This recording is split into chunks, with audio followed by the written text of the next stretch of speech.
கோதுமை களிக்கும் தக்காளி கடைசலுக்கும் செம டேஸ்ட்டுங்க. டம்ளர் வந்து நல்லா குவிச்சு அளந்தீங்கன்னா ஒரு 1/4 டம்ளர் சேர்த்து ஊற்றிடுங்க. தலை தட்டி டம்ளர்லையோ குண்டாவிலையோ தலை தட்டி மாவு எடுத்தீங்கன்னா அந்த கரெக்டாக அதுக்கு மட்டும் நீங்கள் அந்த குண்டா வழியாவோ இல்லை டம்ளர் வழியாவோ மட்டும் ஊற்றுங்க. குவிச்சு அளந்தீங்கன்னா ஒரு 1/4 டம்ளர் சேர்த்து ஊற்றுங்க. அவ்வளோதான். என் அன்பு உள்ளங்களுக்கு வணக்கம். இன்னைக்கு கோதுமை களியும் தக்காளி கடைசலும் செய்யலான்னு இருக்கிறேங்க. அதுக்கு கோதுமை மாவு நான் சின்ன டம்ளரில் 1 டம்ளர் எடுத்துருக்கிறேங்க. அப்புறம் பார்த்தீங்கன்னா கோதுமை ரவை, உடச்ச ரவை, கோதுமை ரவை இருக்குது இல்லைங்களா, அது வந்து ஒரு 2 ஸ்பூன் மட்டும் எடுத்துருக்குறேங்க. இதில் போட்டு நம்ம கிளறதுக்கு, ஏன்னா அது வந்து கையில் ஒட்டாமல் நல்லா வரணும் அப்படிங்கிறதுக்காக தான் இந்த கோதுமை ரவை எடுத்துருக்கிறேன். இப்போ நம்ம டம்ளராக இருந்தாலும் சரி, இல்லை ஒரு கிண்ணமாக இருந்தாலும் சரி, எதுவாக இருந்தாலும் சரி, எதில் எடுக்கிறீங்களோ அதில் 2 டம்ளர் தண்ணி போதுங்க. இப்போ நான் இந்த டம்ளரில் எடுத்திருக்கேன். இதில் 2 டம்ளர் தண்ணி வச்சா போதும்.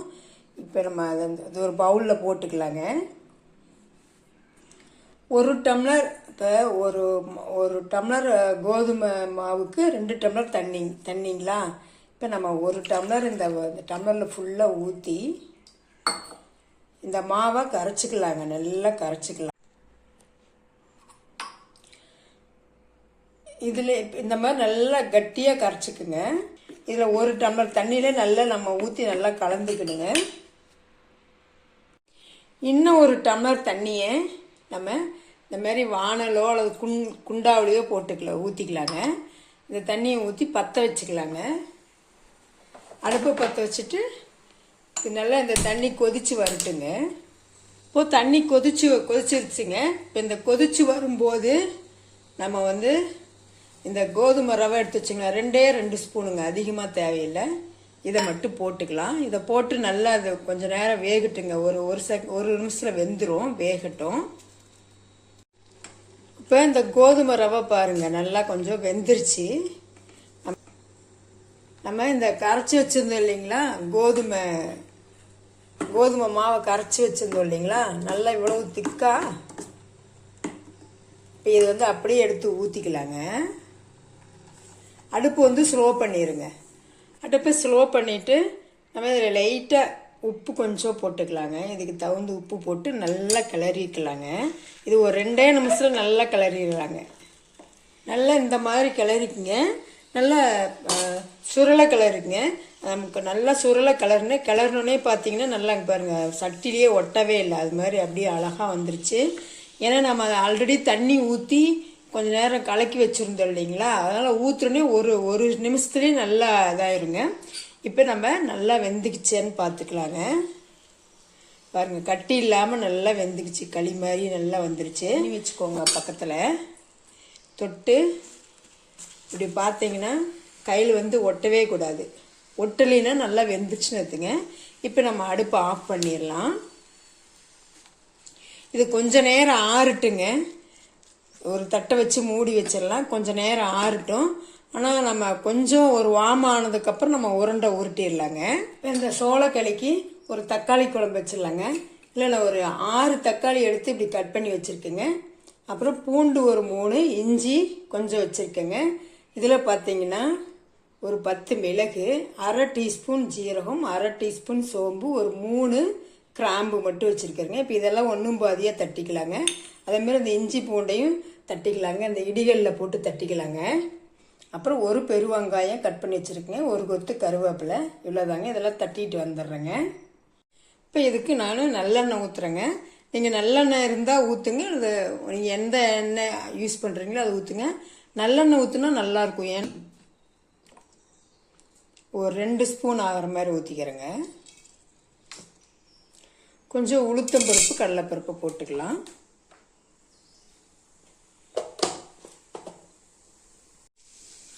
உளுத்தம்பருப்பு, கடலைப்பருப்பு நல்லா காஞ்சிச்சுங்க. கொஞ்சம் கடுகு போட்டுக்கலாங்க.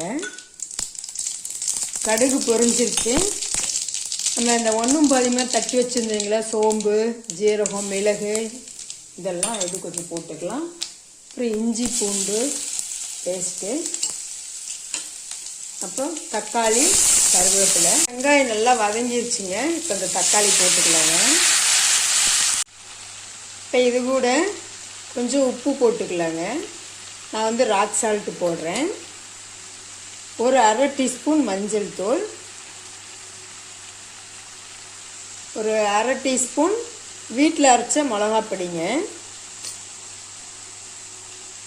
அப்புறம் ஒரு டீஸ்பூன் மல்லித்தூள்,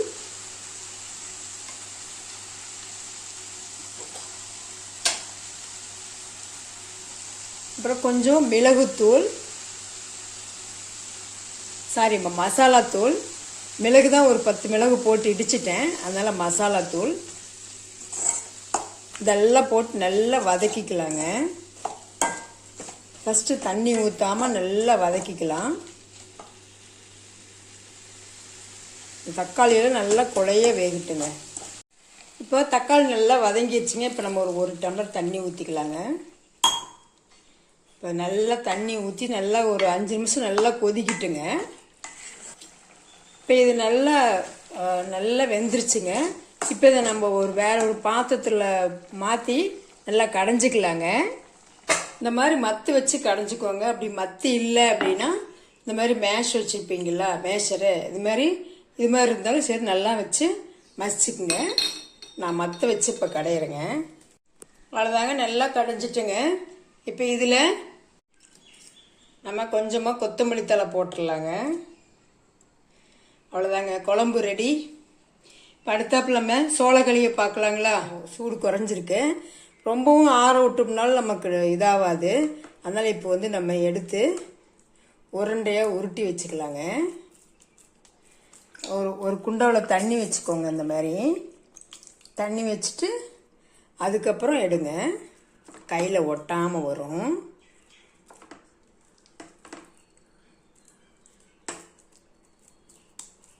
கரெக்டாக நான் சொன்ன அளவு தண்ணி வச்சுட்டிங்கன்னா, தண்ணி தாங்க முக்கியம். இதில் பக்குவமாக தண்ணி மட்டும் வச்சுட்டோம்னா நமக்கு நல்லா உருண்டை நல்லா அழகாக வந்துடுங்க. நல்லா வெந்து வந்துடும். அவ்வளோதாங்க. நான் வந்து ஒரு 3 உருண்டை, மீதி ஒரு 3 உருண்டை ஆச்சுங்க எனக்கு. நான் அதை ஃப்ரிட்ஜில் வச்சுடுவேன். இதை நான் ஃப்ரிட்ஜில் வச்சுட்டுனா நாளைக்கு காலையில் எடுத்து நல்லா கரைச்சி மோர் ஊற்றி கரைச்சி குடிச்சோம்னா செம்ம டேஸ்ட்டாக இருக்குங்க.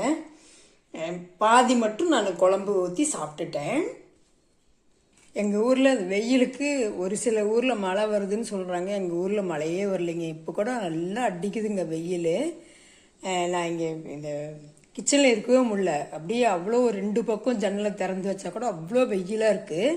இப்போ இந்த வெயிலுக்கு நம்ம கோதுமை களி, இந்த தக்காளி குழம்பு வச்சு சாப்பிட்டா அப்படியே செம்ம டேஸ்ட்டாக இருக்குதுங்க. கோதுமையில் சப்பாத்தி, பூரி இந்த மாதிரி தான் நம்ம செஞ்சு சாப்பிடுவோம். வித்தியாசமாக இந்த மாதிரியும் செஞ்சு பாருங்கள், செம்ம டேஸ்ட்டாக இருக்கும். நம்ம கோதுமை ரவை போட்டு கிளறோம் இல்லைங்களா, அதனால அது அட்டகாசமாக இருக்குங்க அந்த டேஸ்ட்டு. அப்படியே உங்ககிட்ட கோதுமை ரவை இல்லைனாலும் ஒயிட் ரவை இருந்தாலும் போட்டுக்குங்க, அதுவும் செம்ம டேஸ்ட்டாக இருக்கும். கொஞ்சமாக தான் நான் செஞ்சு காட்டியிருக்கிறேன் உங்களுக்கு. ஏன்னா நான் அதிகமாக செய்யலை, எனக்கு ஆல்ரெடி செஞ்சுருக்கிறேன். அதிகமாக செஞ்சு காட்டல. நான் கரெக்டாக ஒரு டம்ளர் மாவு போட்டு தான் செஞ்சுருக்கிறேன். நீங்களும் நான் சொன்ன அளவுப்படியே செஞ்சு பாருங்கள். தண்ணி மட்டும் கரெக்டாக வச்சுக்கோங்க. சூப்பராக டக்குன்னு வந்துடும். ஏன்னா நம்ம மாவு வந்து ஆல்ரெடி கரைச்சி வச்சுருக்கோங்க இல்லைங்களா, அதனால் நீங்கள் கோதுமை ரவை வெந்தோடனே போட்டிங்கன்னா டக்குன்னு 1 நிமிஷத்தில் ரெடி ஆயிருங்க. சூப்பர் டேஸ்ட்டாக இருக்கும். நீங்கள் செஞ்சு பாருங்கள். செஞ்சு பார்த்துட்டு எப்படி இருக்குன்னு கமெண்ட் பண்ணுங்கள், சப்ஸ்கிரைப் பண்ணுங்கள். தேங்க்யூ.